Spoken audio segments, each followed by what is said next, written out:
I went to Disneyland yesterday, lost my voice, and Blake Lively somehow managed to spiral even more out of control. Let's get into the top stories.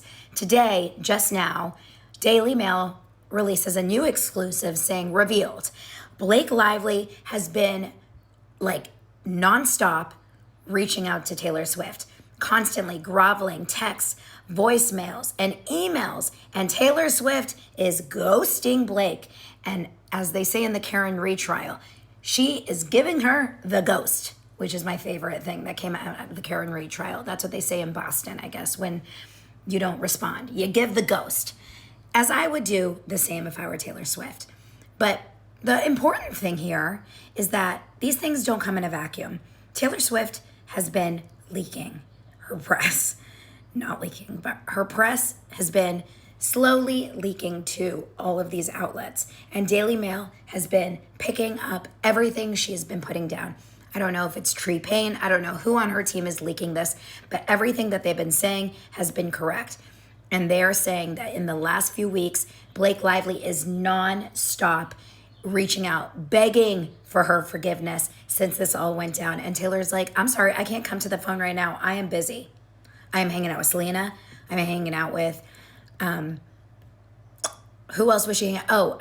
Dakota Johnson. And I'm hanging out with Travis Kelce. I am living my best life and I have all my records and all my music and I don't need this fashion diva mess. Okay, I don't need this anymore.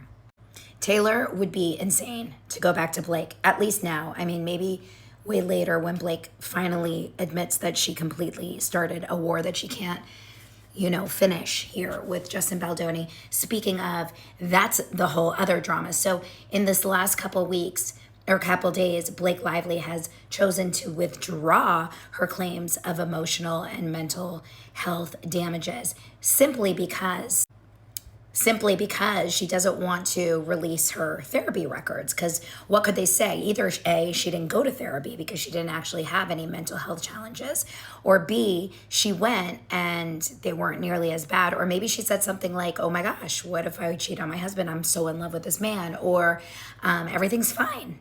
Everything's totally fine. I have no issues. She didn't want us to see something. She didn't want him to see something. So she chose to withdraw the claims. And the judge is fine with that. He's not forcing her to show her mental health damages or reports, but also he's not forcing or allowing her to immediately refile. So the goal here is that she just pulls it completely. And now she's still suing for retaliation and for sexual harassment. We'll still see what happens. But I think now that the damages are pulled out of it, I don't know what she's got. I just think we're slowly moving towards, her being able to say like, what now? What now? I'm screwed. Look, I found this book in my free library the other day, and I've read it already, so I definitely wasn't picking it up. But even if I hadn't read it already, I would definitely not read it again, because it says every ending has a beginning. And the truth is, I don't want to go back to the beginning of this drama. I want it to go the other way. I want it to end with this. Like, I don't want to start over.